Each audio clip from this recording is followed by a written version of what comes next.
Senate bill could open crypto to U.S. sanctions, but industry trying to head it off. The industry says a surprise section in a recent spending bill could slam crypto with sanctions threats, but a key Senate office is now meeting with digital asset sector insiders. A provision in the recent spending package from the Senate's Intelligence Committee targets crypto ties to terrorism and caught many in the industry off guard, criticizing it as a flawed approach to a worthy goal. The staff of the panel's chairman, Sen.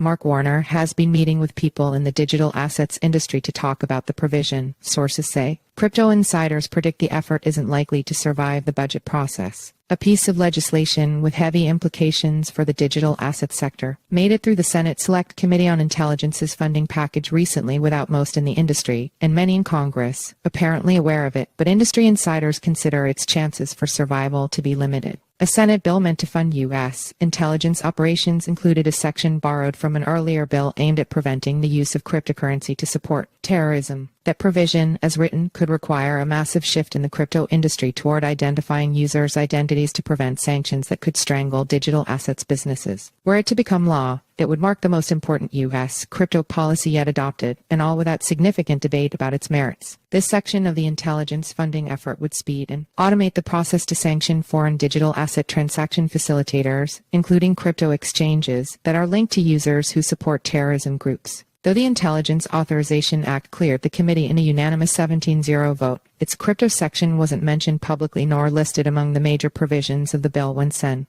Mark Warner DeVos, the committee's chairman, announced the passage in a press release. Now, Warner's office has been setting up meetings with people in the crypto sector to talk about that section, according to 3 people familiar with the discussions, and the Digital Chamber, an industry lobbying group, confirmed it's among those in the talks. The dialogue suggests the matter is still in play as the spending package advances toward wider Senate consideration, potentially within the must-pass National Defense Authorization Act endo. We've chatted with Warner staff on this, and they're open to broader engagement here from industry, Cody Carbone, chief police officer for the Digital Chamber, told CoinDesk in an email. I think it likely does get zapped out of the endo process given the immediate pushback from the industry. The House of Representatives may also be unlikely to embrace this kind of provision that puts the industry in a strict U.S.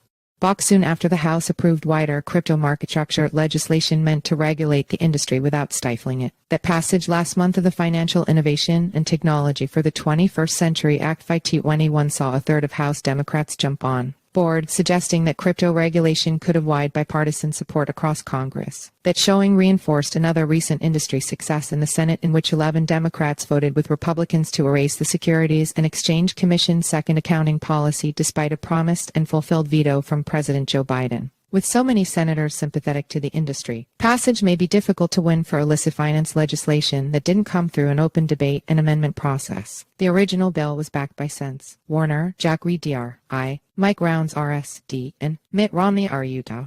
Overly broad. The language in the spending bill may implicate a broader than intended array of crypto interests, and it could include central banks that issue central bank digital currencies CBDCs and software developers, industry insiders contend, adding that other lawmakers seem to have been unaware of its existence. It could raise concerns, too, among users of the market-leading Tether stablecoin UST, which has been under U.S. scrutiny for the use of its tokens by bad actors. Warner's office didn't respond to a request for comment on the crypto provision, nor did the office of Sen.